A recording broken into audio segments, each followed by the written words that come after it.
Hello, you're welcome back. All right, so we are still on magnetization and magnetic field. Okay, previously we looked at the force on current carrying conductor, right? In magnetic field, and we stated that whenever a conductor is find itself in a magnetic field and that conductor is carrying current, it will express a force that is actually given by BIL, then sine theta. Okay, so now we see that once that particular conductor or wire experiences such force, all right, then there's bound to be a motion. Okay, it will might want to move in a particular direction. So anytime we have a current carrying conductor, okay, like the wire you see here, okay, in a magnetic field, there are three parameters that are interacting in this magnetic field. We have the force, okay, force on the conductor. We also we have the magnetic field. The magnetic field is also a vector quantity. Force is a vector quantity. Magnetic field is a vector quantity. Okay. Then of course we also have the current. Okay, which also have direction. In this case, um, that's a current is actually a scalar quantity. All right. Question is, what is the direction of the force, magnetic field, and current? How do I get the direction? So that we'll be able to know how the direction of the motion of this particular wire when it is placed in this magnetic field. So for us to be able to get that direction, okay, the direction of these three parameters, okay, we actually employ Fleming's left hand rule. Now what's Fleming's left hand rule? Okay, Fleming's left hand rule state that if the first two fingers and the thumb are placed at right angle to each other, okay, like if they are placed at right angle, let's say this is the first finger, okay, this arrow is for the direction of the first finger, okay, then of course this is the direction of the thumb at right angle to each, pointing outward. Then of course you now have the direction of the first finger, the direction of the middle finger, right? Yeah, this is the middle finger. So if the three fingers are placed at right angle to each other, as you see, then we can actually use it to, okay, establish the direction of both the force, the current, and the field. Okay, so now uh, if the first two finger and the thumb are placed at right angle to each other, with the first finger pointing in the direction of the field, magnetic field, okay, magnetic field, then um, the thumb or the middle finger, please pardon me, point in the direction of the current. Okay, now according to the law, according to the rule, okay, then that simply means that the direction of the motion of that wire, the direction of the motion of the force, will be in the direction of the thumb. Okay, so let me state the rule again. If the first two finger and the thumb are placed at right angle to each other, with the first finger pointing in the direction of the field, okay, the middle finger pointing in the direction of the current, then the thumb will actually indicate the direction of the force. So that simply means that, okay, with this particular law, I'll be able to know the force, the direction of the force acting on that wire in a magnetic field. Okay, having known the direction of the current of the wire, right? Then of course the direction of the field in that magnetic field. So that is Fleming's left hand rule. Okay, so now we're going to be looking at the force on force a charge on a charge. Okay, force on a charge moving, a charge that's moving moving in a magnetic field. So what we looked at previously was force on a current carrying conductor. All right, so we are looking at force on a charge that's actually moving in a magnetic field. Okay, now electron. Okay, of course electron is the charge carrier, so force on electron, let me put it this way. Okay, force on electron. And of course this principle, if you have actually seen a cathode ray tube or even a cathode ray oscilloscope, okay, that actually produces image on the screen due to the movement of electron, that is this principle, okay, is the background of that particular device. Okay, so now anytime electron find itself is moving in a magnetic field, that electron will actually experience a force, okay, that will cause it to actually go in a particular direction based on the magnetic field. All right, so how will I be able to establish the force on the electron moving in the magnetic field? I will still establish that formula, okay, from the formula I had before, the formula of the force on the current conductor, which we know that is equal to BIL then sine theta. Okay, so now let's see how it goes. Current is always equal to the quantity of charge. All right, the quantity of charge, and of course electron is a charge carrier all over time, and we know that velocity of the electron is giving us the displacement, which of course is the length of the length, okay, then divided by time also. So the length, okay, or the displacement in that magnetic field is, if I cross multiply, that's going to give me velocity times time. Okay, having gotten that, then I can now do some substitution. So I can now substitute. So F is going to be equal to, now I'll do some substitution in this particular relationship. So that's going to be equal to B, I is already Q all over T. Okay, then multiply by L. L is Vt, then of course sine theta. Okay, so from here now T cancels T, so you now have that the force on electron, okay, and on an electronic charge is given as BQV.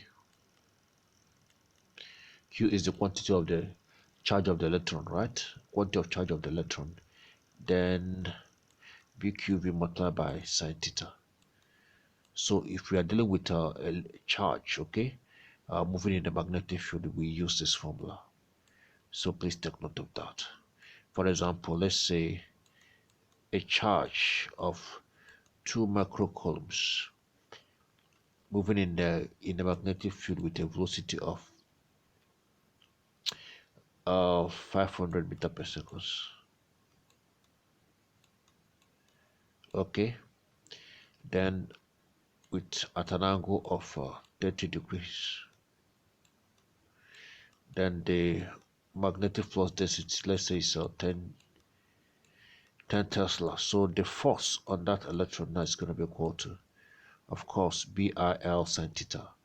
That's going to be 10 times, okay, let me, BQV, please pardon me, BQV sine theta. I'm dealing with charge now, so that's going to be 2 times 2, of course, that's this 2 microfarad, 10 raised power minus 6, then multiply by the V, the velocity, which of course is 500, then times 500 times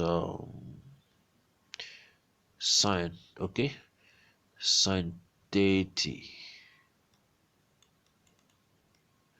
which of course is 0.5. Okay, so let's do this. So the first time is going to be equal to, this is 20 Okay, this is 20, then this 20 times 500, that should be 20 times 500, that should be 5,000 if I'm not mistaken. Yeah, okay, 20 times 500, that should be 10,000, right? So I have 10,000,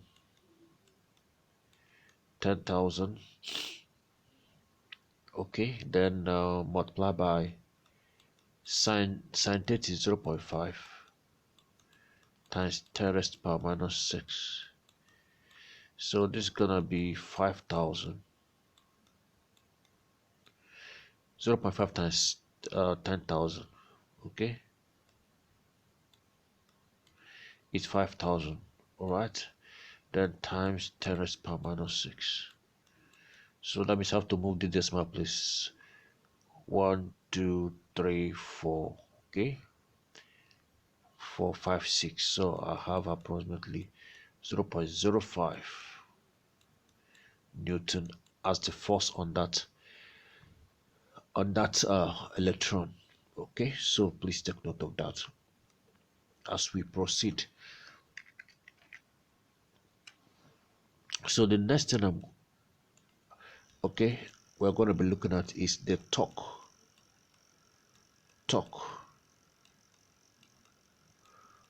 on a rectangular coil. A rectangular coil in magnetic field. Torque on a rectangular coil in magnetic field. Now, okay, of course, a rectangular coil is made up of rectangular turns of wire, okay, wind, okay, to produce many turns of wire, right? So when you place such rectangular coil in a magnetic field, okay, place it in an axis, about an axis in a magnetic field. This, let's say this is just axis of the rotation, okay, in a magnetic field. Then of course you supply current to it. Supply current to the coil by applying voltage supply. Okay, now I am putting that coil in a magnetic field. You know very well that of course there's going to be the coil um, will experience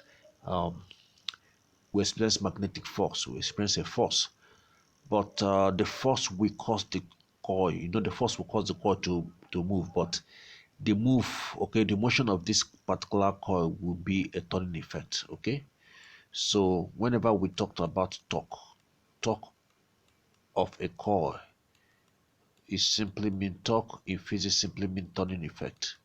So that simply means that this coil will only, due to the interaction, the interaction of the electric field and the magnetic field, okay, there's going to be a kind of turning effect.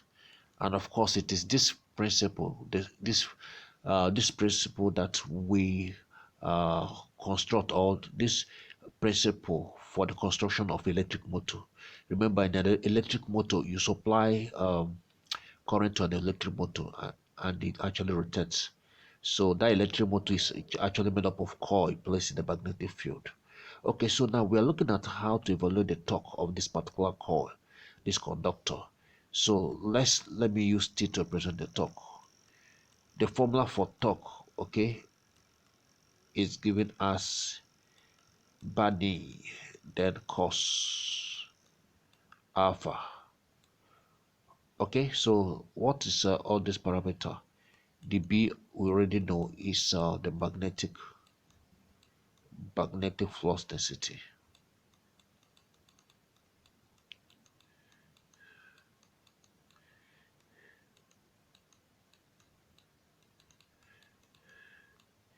The A is actually the area of the core. A is the area of the core, and is the number of turns. number of turns of the coil.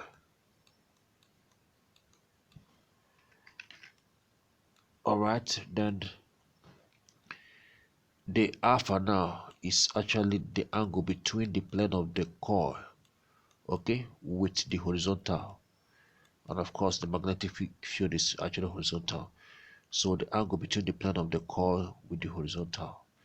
So, and we discovered that since cos alpha is only maximum when the angle, okay, cos alpha is maximum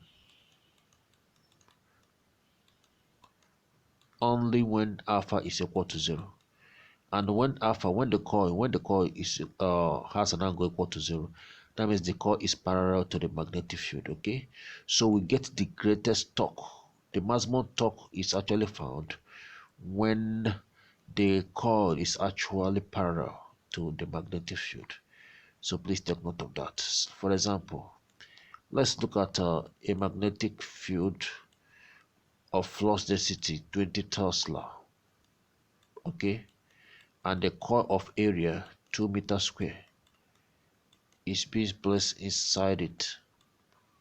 Okay, I've not even, I didn't put all the formula. That's Bani, I forgot the current. Bani, Bani. Okay, of course that should be, current should be there. Okay, current, because it's only when current is actually being supplied to that coil that the electric field interact with the magnetic field to actually create a turning effect. Already know that electric current create magnetic field. Okay, we've talked about that. So that will be a rotation. So that will be current. So let's still continue. A situation where the area is 2 meters square, and of course the current flowing through the core is 2 ampere. Okay, let's say with an angle of that coil being 60 degrees. Okay, so if the coil is of a number of turns is of 200 turns, 200 turns. So the torque, okay, the torque experienced by the coil is going to be equal to Bani, that is B first, that's 20 times area, which is 2, times the current, which is also 2, then times the cos of alpha, that's cos 60.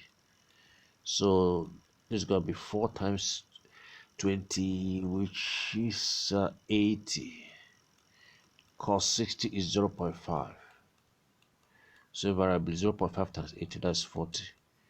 The SI unit of torque is Newton meter. Okay, so please take note of that. Alright, basically that is what we have for this video. We are going to actually apply this formula, okay, or this formula to solve typical examination question. Alright, so see you in the next video. Thank you very much.